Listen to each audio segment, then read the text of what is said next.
Depuis la nuit des temps, l'être humain utilise des contenants pour conserver des denrées alimentaires. Les hommes préhistoriques utilisaient d'abord ce qu'ils trouvaient comme des coquillages avant d'utiliser des peaux de bêtes, et aujourd'hui nous avons de magnifiques bouteilles en verre fabriquées de manière industrielle.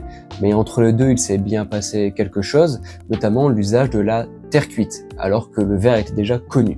C'est ce qu'on appelle donc les céramiques. Si ça s'appelle céramique, c'est parce que ça vient du grec kéramos, qui signifie argile, donc le matériau utilisé.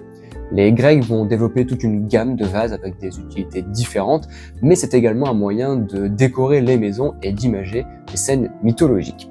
Vous l'avez compris, aujourd'hui nous parlons de la céramique grecque.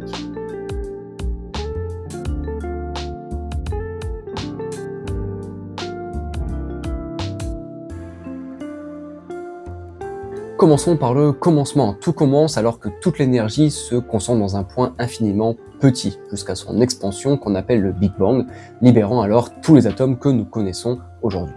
Ouais, peut-être pas remonter jusque là quand même. Du coup, quand le potier veut faire une céramique, il va devoir utiliser de l'argile, mais cette argile n'est pas le même selon l'endroit où on se situe en Grèce. Effectivement, sa composition va changer selon la localisation. À Athènes, elle est riche en oxyde de fer, ce qui lui donne une couleur rouge, alors qu'à Corinthe, elle est pure, ce qui lui donne une couleur blanche. Peu importe le type d'argile, il va être nettoyé pendant plusieurs semaines en le faisant tremper dans de l'eau en fait, pour enlever les impuretés, puis mis sous forme de blocs afin d'être séché. Une fois sec, l'argile peut être utilisée par le potier pour confectionner un vase. D'ailleurs, le vase n'est pas fait en un seul bloc, les anses et le pied sont faits indépendamment et sont ajoutés a posteriori. Ces pièces sont assemblées avec de la barbotine et une fois que tout est assemblé et que le vase est sec, il est alors prêt à être cuit. Et pour ça, rien de compliqué, 10 minutes au thermos à 8 et vous obtenez un magnifique vase à figure noire. Alors c'est peu probable d'y arriver avec un four domestique puisqu'il faut monter à minimum 550 degrés pour supprimer toute l'eau contenue dans l'argile et une température de 900 degrés pour lui donner sa solidité. Enfin, presque. Tu fais pas ça avec les... La céramique grecque va connaître plusieurs cuissons pour lui donner sa couleur finale. Il y a plusieurs styles décoratifs dont les premiers sont le style mycénien, géométrique et orientalisant, mais c'est à Corinthe qu'apparaît vers 670-650 une nouvelle technique qui va finalement se développer dans toute la Grèce, la technique de la figure noire.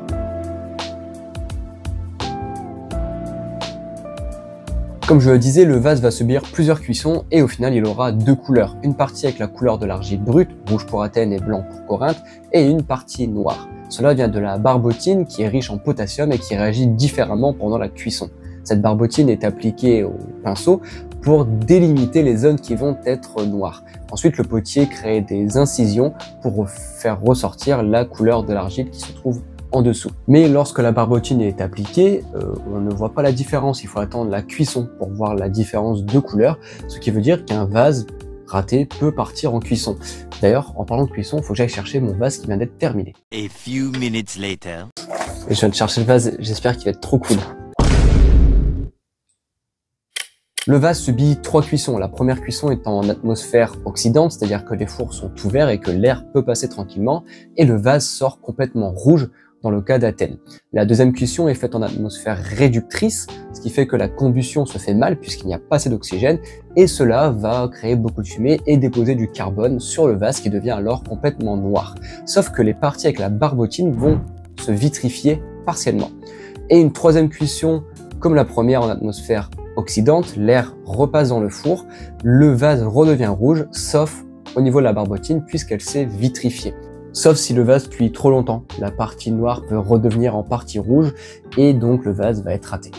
Une fois terminé, le vase se retrouve donc avec deux couleurs et le peintre peut poser des aplats de peinture, ce qu'on appelle des réaux de peinture. D'ailleurs, dans la technique de la figure noire, la femme est représentée en blanc, nous le voyons très régulièrement avec Athéna, mais également sur cet extrait de vase, Héraclès qui se bat contre les Amazones, où on voit la peinture posée sur la barbotine qui s'est vitrifiée, et on peut voir également les incisions qui permettent de dessiner les contours.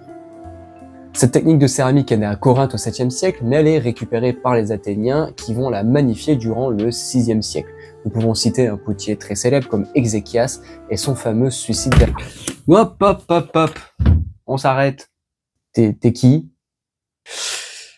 Je suis son manager et cette vidéo-là, c'est la vidéo de la semaine prochaine. Ok, bon bah du coup, abonnez-vous et rendez-vous la semaine prochaine pour parler d'Ézéchias.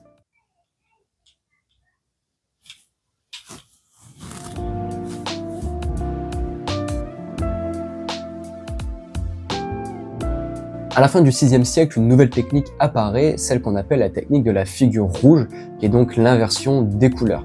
Cette technique est inventée par le peintre Dondoquides vers 530. Alors, lorsque les peintres sont anonymes, on leur donne des noms de code. Par exemple, il y a le peintre d'Achille, qui a souvent représenté Achille, ou ici le peintre Dondoquides, qui est en fait le nom du potier Dondoquides. Et donc c'était le peintre de ce potier, du coup. Cette technique consiste donc à laisser les personnages rouges sur le fond noir grâce à la barbotine, mais pas que, puisque le peintre va utiliser de la peinture pour dessiner les contours, ce qui supprime les incisions. D'ailleurs, les rayons de couleur sont également supprimés pendant cette technique. Cette utilisation de la peinture et du pinceau permet de donner plus de détails, comme nous pouvons le voir sur les drapés. Il y a aussi l'apparition d'une nouvelle dimension, puisque les personnages vont commencer à se tourner et vont plus être exclusivement de profil, comme nous pouvons le voir sur les scènes de la figure noire. D'ailleurs, en parlant de scènes, qu'est-ce que les Grecs représentent? Globalement, tout ce qui pouvait être peint, nous pouvons voir des scènes de la vie quotidienne, nous parlons alors de scènes de genre, comme des scènes de banquet, des scènes de jeu, ou alors des scènes mythologiques, comme les travaux d'Héraclès. Et évidemment, entre le passage à la figure noire et à la figure rouge, c'était pas brutal, il n'y a pas un jour on a commencé à faire de la figure rouge, il y a eu un moment où les deux ont existé, et on peut même le voir sur certains vases, ce qu'on appelle des vases bilingues. C'est notamment le cas d'un des vases, celui du peintre Dondoquides, et oui, encore, avant d'inventer la technique de la figure rouge, il a forcément travaillé sur la figure noire, il était probablement l'élève d'Exéchias, donc probablement l'un des meilleurs potiers de son époque. Et ce qui est très intéressant avec cet amphore, c'est qu'en fait, il représente la même scène, mais avec les deux techniques, ce qui permet de voir la différence de détail entre les deux.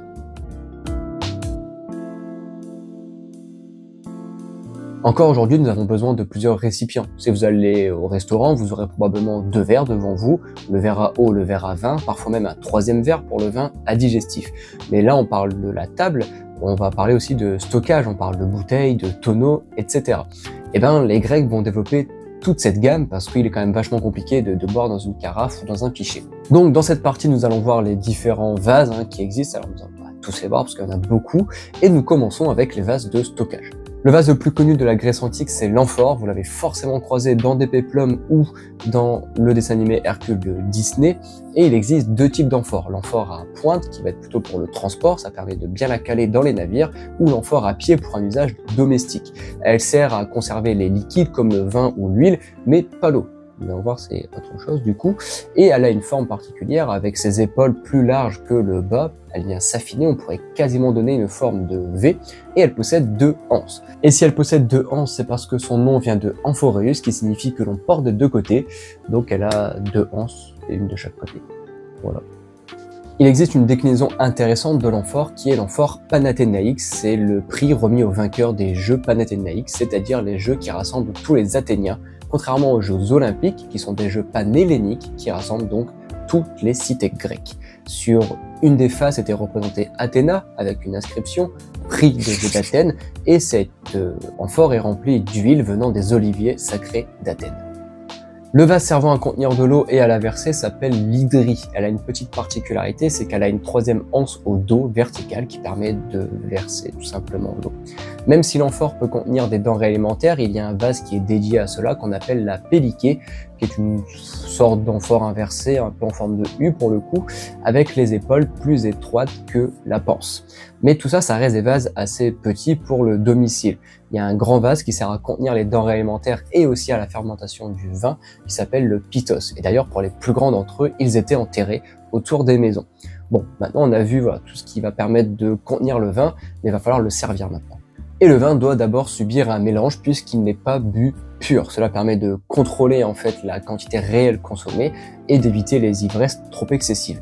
Pour faire ce mélange, ils vont utiliser un grand vase avec une embouchure très large qu'on appelle un cratère, dont le plus grand modèle aujourd'hui est le cratère de Vix, qui est par contre n'est pas en argile mais en bronze. Et qui ne vient pas de la Grèce, mais de ce qu'on appelle la Grande Grèce, qui est en fait les colonies grecques du sud de l'Italie et de la Sicile. D'une hauteur d'1,63 m pour une largeur maximale d'1,27 m, ce cratère de Vix a une contenance de 1100 litres. Ouais, ça fait beaucoup de vin là. Le cratère possède 2 anses et une embouchure très large puisqu'on va puiser le vin avec la carafe grecque, on va dire pour l'instant.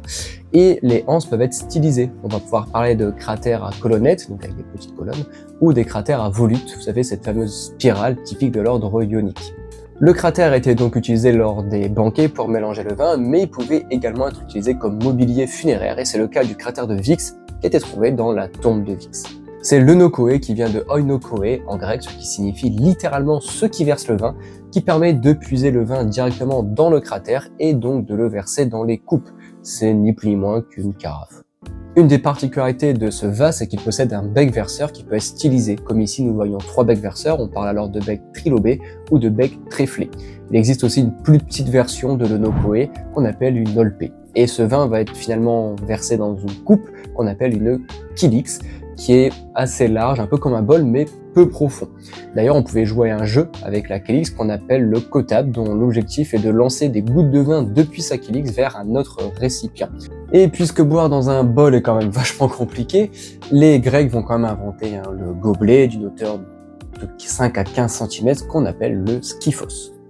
Bien, passons maintenant au vase de rituel et commençons par le lécite, un vase funéraire. Les Grecs avaient plusieurs types de vases à parfum, notamment l'alabastre et la ribale, mais ici nous parlons du lécite qui va être déposé dans les tombes et qui contient donc de l'huile parfumée. Nous pouvons voir que c'est un vase assez élancé et qui est très régulièrement blanc grâce à une engobe qui est de l'argile délayée et colorée. L'engobe est posée avant la cuisson et donc le vase ressort blanc. Le potier vient ensuite, ou le peintre, dessiner dessus et on peut voir, si on zoome, que le noir n'est pas vitrifié, contrairement à la technique de la figure noire. Malheureusement, les pigments utilisés par les potiers et les peintres est très fragile et beaucoup de décors ont en partie ou totalement disparu. Et pour anecdote, l'huile parfumée coûte extrêmement cher pendant la Grèce antique et donc les grands lécites vont avoir un fond qui permet de remplir à 10% en fait la capacité du lécite, mais tout en faisant croire qu'il est rempli à ras-bord. Comme quoi la technique des fonds trompeurs, c'est pas nouveau. Et le dernier vase pour aujourd'hui, c'est la loutrophore, qui était un vase soit pour les mariés, soit pour les morts. Ouais, comme quoi. Dans sa première fonction, il va permettre de récupérer de l'eau sacrée dans laquelle la mariée va devoir se baigner avant le jour du mariage. Et dans la seconde fonction, il va être déposé au niveau des tombes en fait des célibataires, ceux qui n'ont pas connu le mariage, remplis d'huile parfumée. Voilà, si vous avez apprécié cette vidéo, n'hésitez pas à le dire dans les commentaires, à vous abonner, à liker et surtout à partager la vidéo. Je vous retrouve donc la semaine prochaine pour l'épisode sur le suicide d'Ajax, réalisé par Exekias. Et d'ici là, n'oubliez pas que comprendre notre passé, c'est éclairer notre avenir. Salut!